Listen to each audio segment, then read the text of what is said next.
Good morning. Today we're in the centre of Bristol where rich meet poor for a special edition of Politics West, looking at levelling up.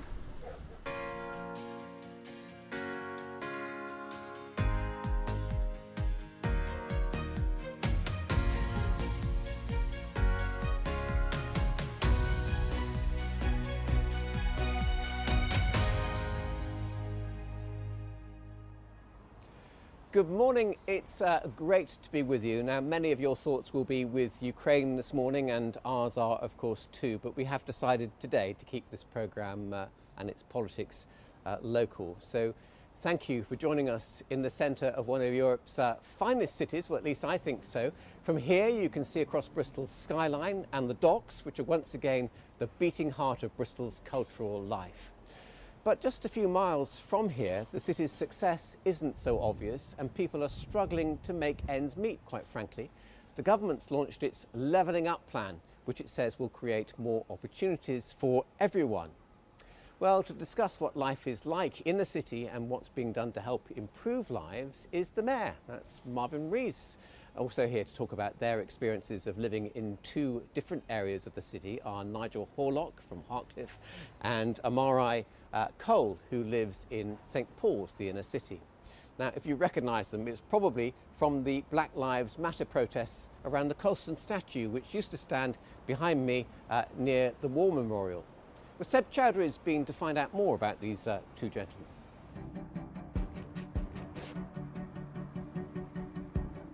Like most large urban areas, Bristol is a mix of rich and poor. But beyond wealth, it's a place with distinct communities.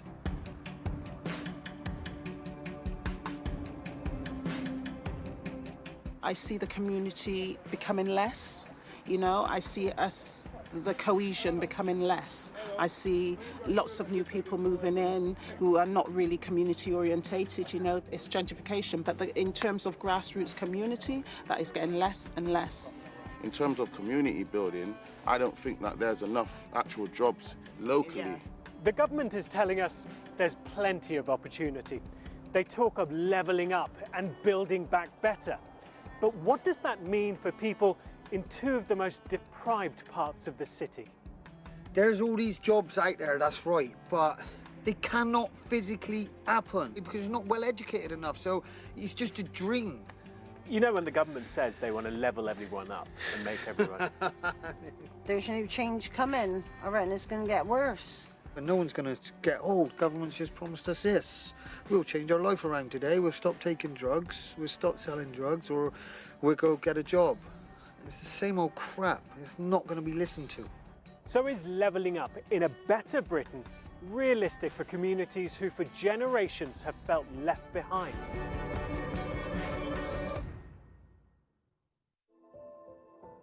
You might remember Nigel and Amari from the aftermath of the toppling of the Edward Colston statue last year. Amari took to the plinth with a megaphone. We all deserve to be treated equally. Nigel took to the plinth with a flag. They appeared to come from very different viewpoints, but when we brought them together, they realised they actually have a lot in common. Yeah. Even just like me and you sitting down having this chat, I'm sure there's a lot of things that you've learned, and there's a lot of things that I've learned. Now we've met up with them in their own communities, this time with their mums. What do you think the community is like in Hartcliffe? How would you describe it? It used to be a tight community, but it's not now. It seems like everyone's out for themselves. There's a lot of poverty here and a lot of depression. A lot of people grew up in this area, believe it or not. I think it's the 21st century, but people grew up not having jobs, never having jobs, and don't know what it's like to have a job or work. They just thieving is their life, and they rely on benefits and stuff like that because they're on drugs, and the drugs has affected their mental health so bad that they just couldn't go and get a job because of the way they think, because of the way they look as well. And so that's affected a lot of it. There's a lot of crime going on in these streets, what you don't necessarily see every day. So do you think there's a feeling that people on the other side of town, let's say in St Paul's, have it better than you here? Just be honest and answer. Don't go on what people say. The people, what I know from there, aren't no better off than me. There's a good atmosphere around there. I do Yeah. like the atmosphere up around that side of town. It's They good. seem more happier than us. Yeah, definitely more happier. St Paul's and that, I think that's on his way up, moving up the ladder up very good. I know it is. It's moving up really well. It's becoming a nice area. It's becoming very valuable. People want to live there. People don't come to Bristol and say, I'm going to move to Hartcliffe. No chance. St Paul's might be better located, walking distance from the city centre. But do people there feel like they're getting a better deal than the people in Hartcliffe? What we shouldn't get caught into is this, you're getting more than me. What we should get caught into is actually understanding other people's struggles and saying, do you know what, we need to work together to go to where we need to go to make sure we all get what we need. You know, we have a system that works for all of us. It's about understanding that everyone's points are valid and respecting everyone's points and making the best decisions to move forward as a unit. Do you know what I mean? So when the government says they want to level up, what do you make of that? What we really need is, you know, not just for this area, but is an actual review of what is actually here and what is needed here and how it can be supported to build and grow. So when the government talks about levelling up, who are you talking about levelling up and what? And what exactly does that mean? Yeah. You know, because, you know, politicians are good at words, but actually when it comes to seeing what that actually means, it actually probably means very little to the everyday person, like, you know, you and me. Deprivation and poverty can lead to unrest, and in both St Paul's and Hartcliffe, the simmering resentment has boiled over in the past into high-profile public disorder. At the time of the riots in Hartcliffe in 1992, former leader of the Liberal Democrats, Paddy Ashdown, stated that health indicators on the estate are more like those for a third world country. Levels of unemployment, crime and drug use were among the worst in the country. For all their similarities, race is the prevailing difference. Hartcliffe is a predominantly white area, while St Paul's is predominantly black. So do the conversations about race create a stumbling block, preventing communities from working together to deal with their shared problems? How much do you think race plays a part in it? I think it's part of it. I think it's a very key part of what is keeping the city divided and people not wanting to actually address the issue directly. Your BLM and all these things that put it in the media's eye, but I still think it's systematically hidden. Me personally, I think it's still there. It's ingrained and embedded in the system. Do you know what I mean? And the way that it is set is that you can't really pinpoint or put your finger on it because it kind of hides behind an establishment. After the upheaval caused by Brexit and the COVID pandemic, the government are now saying the future is one of hope and opportunity. But in areas where generations of people have seen no change, how optimistic do they feel about seeing positive progress in their community? They need to do more, put more money in, stop closing the youth clubs, etc., and reopening it all. All they do is close things down. Open the council, yeah. It seems in Hartcliffe we get everything took away. Some people are stuck in a rut, they don't care about what their kids get up to, but I think a majority of people now are seeing out in the council estate, seeing how they are and want well for their kids. They don't want their kids to grow up the same way, so what they're doing now is forcing their kids to be educated. No one's going to do it for you. The government definitely ain't changing nothing, so you have to just force your children to do it. You have to force them into it. You have to be harsh on them because otherwise the cycle's not going to change. And I'm afraid there's a lot of families in council estates where this cycle ain't going to change in probably 2 generations still.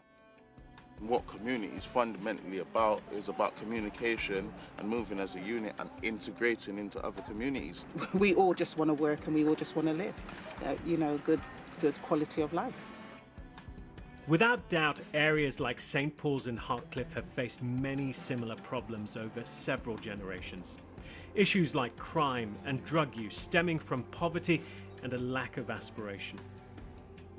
They share a city, but these two families also share something else: the drive to improve the situation for people in their own communities. They've made the first step by opening up the lines of communication between the two areas. What they need now are more voices to join in and push forward the common goal of making things better.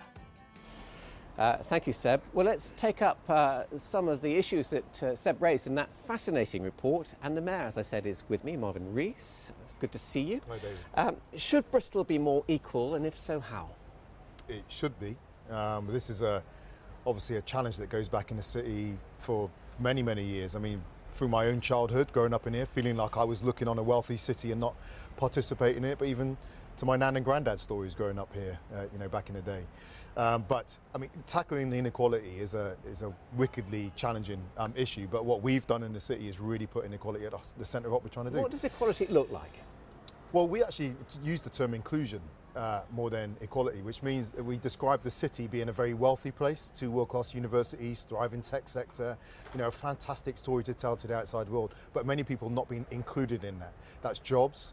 One of the key areas for inclusion now is people having homes they can afford to live in and actually have a place in the city. What you need, of course, although you need wealth and business, don't you, to create the money to share it round so that we all get a slice of the pie. Yeah, well, the challenge is historically wealth has been created in the city and people haven't shared in that pie.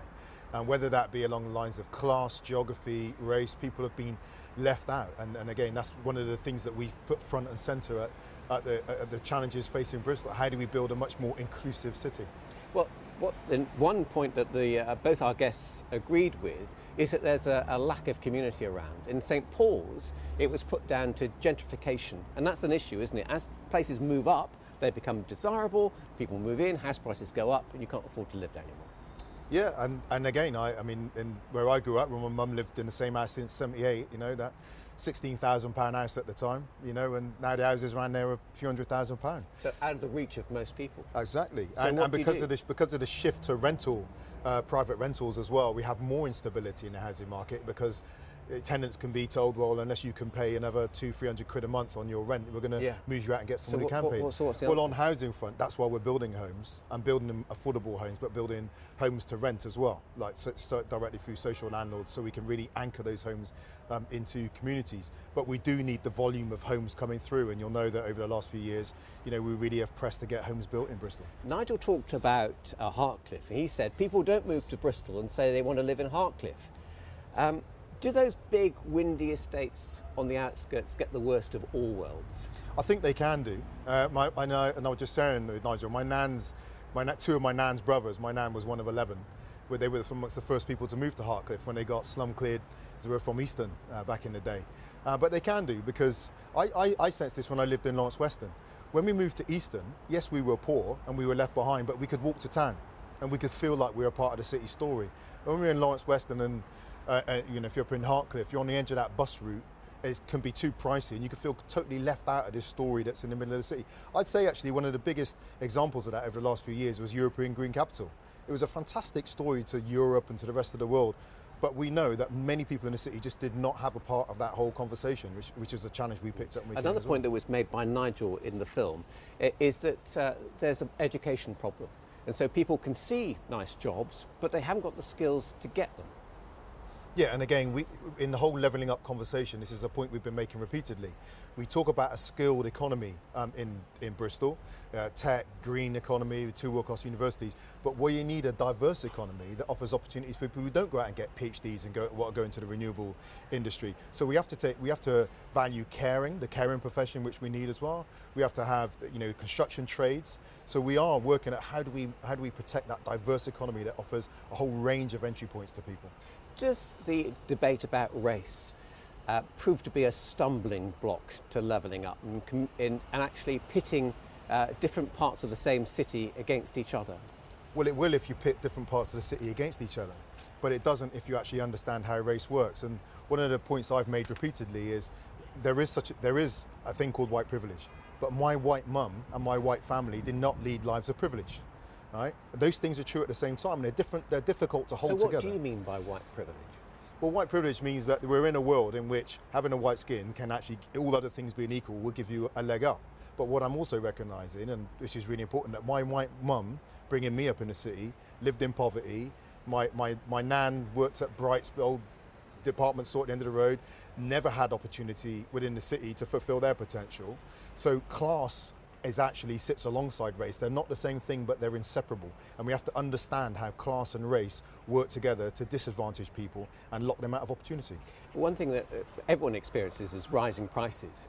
And the council tax going up, road charges, parking charges going up. That always hits the poorest, doesn't it? Well, you're jumping in lots of things up there, and they're all subtly different and they have different consequences. Well, there are things that sort of in your control. Well, somewhat in our control. I mean, first off, on council tax, it hurts us to put it up, which is why we're the only core city to have a 100% council tax reduction scheme. So the lowest income people who can't pay their council tax can get up to 100% off. We've protected that. It costs us nearly £40 million a year. But we also have to pay for adult social services. We have to pay for children's services.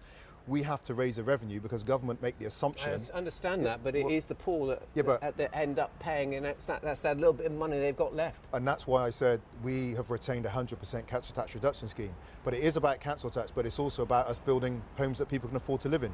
So as we bring forward affordable homes, then their rents aren't consuming all of their household income, and they don't have to face that choice between heating and eating, and that's where we've put at the forefront of what we try and do. Okay, don't go away, will you? No, I'll stay. Interesting that you talked about the Bright's department store. I went there for a job as a lift boy once when I was a teenager. Probably a little bit after my nan, I heard. Yeah, didn't get it either. Now, the long-awaited levelling up plan was announced this month by Michael Gove, the minister responsible.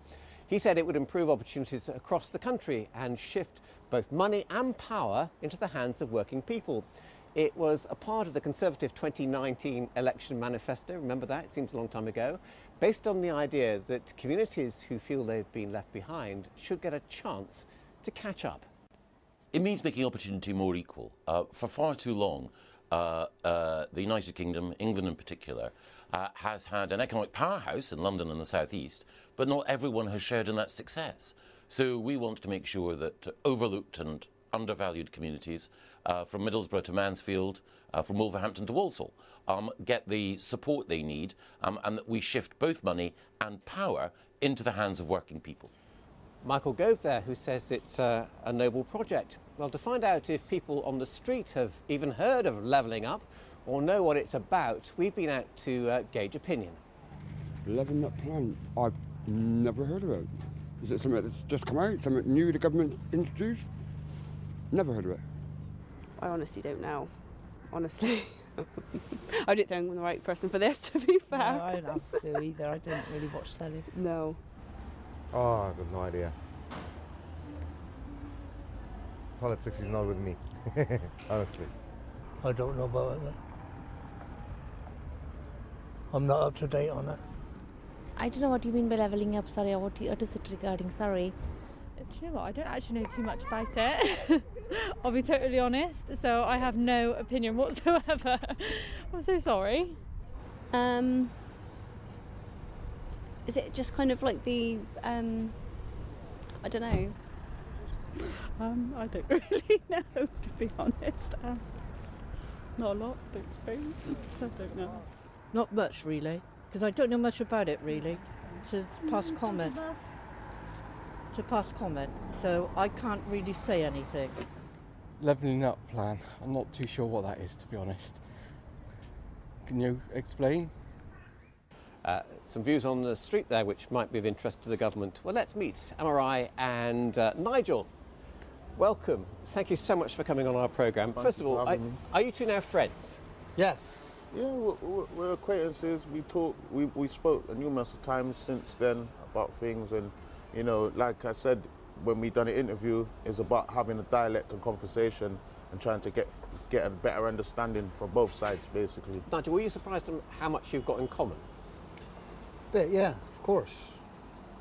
Of course, you know, you think it's all one-sided, don't you? But everything now has broadened my horizon into how I look at things and stuff. So, you know, you need to look at it from both sides. A lot of people still aren't doing that, like I wasn't. So, you know. Your two worlds collided over the Colston issue.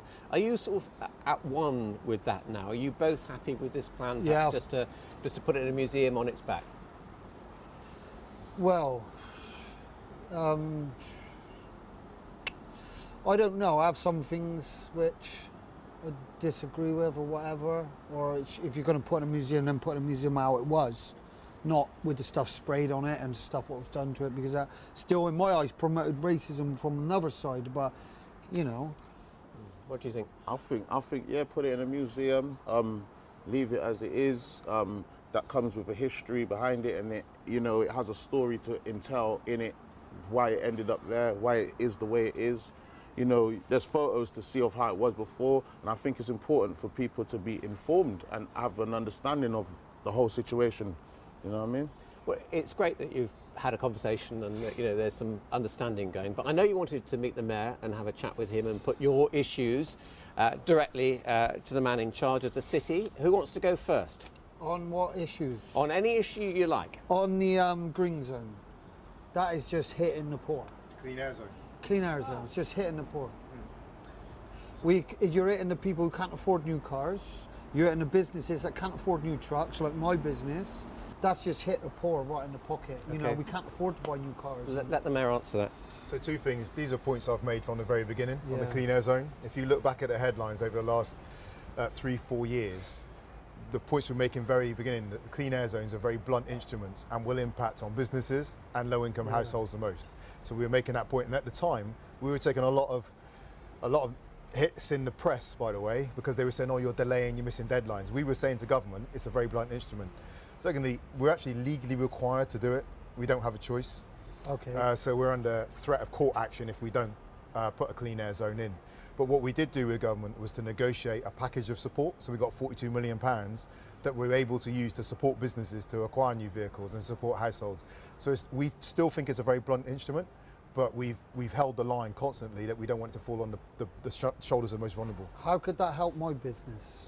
Well, we drive lorries. Well, we need to check. Trucks. We need to check your registration of your vehicles. Okay. Find out if they are compliant or not. Right? If they're not Euro 6, compliant, they're not Euro 6. well, then you'll be in a position to come to us and say, well, my vehicles aren't compliant, and bid into a £32 million pot to support your business transition its vehicles to compliant vehicles. I never knew that. That's brilliant. Yeah. You see, do you understand that perhaps he's got the responsibility of making sure the air is clean? Yeah. But you got the bill. Yeah. So it's not really making the air clean, because now for us to avoid it, we've got to go round a long way, and we're using twice as much fuel to avoid the clean air zone. Okay, that's an interesting point. Catch 22. There are some subtleties about that we can talk about after, which is it measures, it looks at areas where the air exceeds compliant levels, right? So actually, it's about bringing those areas down, and it will. There will be some redistribution, but where it is redistributed to, the air will still within legal levels. Let me bring you in. What would you like to ask for that? In terms of like the Level Up program, like what protocol have you put in place to make sure that these cities that you say are going to be included are actually included, and that they have an understanding of what's going on? Because this situation, what Nigel just said, like he wasn't even aware of that like people need to actually make sure that the right people see and know and understand what's going on. Yeah, so first, levelling up's not mine, it's the national government's. And we've had an issue with it ever since it was announced, because it was a big statement and no one knew what it meant. And myself and local authority leaders of all political parties across the country were saying to government, what does this actually mean? Right, you're saying it's going to be about tackling inequality and building a nationally inclusive economy, but you've given us no criteria, we don't know how much money's involved, and so we couldn't plan. Now it's been announced, okay, no new money, which is a bit of a big issue for us. We don't yet know what the plan is. We don't want to be totally negative about it, because then there's an opportunity that maybe we can take. But there's no real clarity. One of the points I've made to government repeatedly is they talk a lot about the north of the country. Yeah. But you can't level up if you don't take account of the fact that some people groups get left behind irrespective of where they are. So if it's all about the north, Middlesbrough and so forth, then they miss out Hartcliffe, they miss out St Paul's, and that's not okay for me in Bristol, so we're making that case very strongly. What's the difference between the government's levelling up agenda and your equality agenda?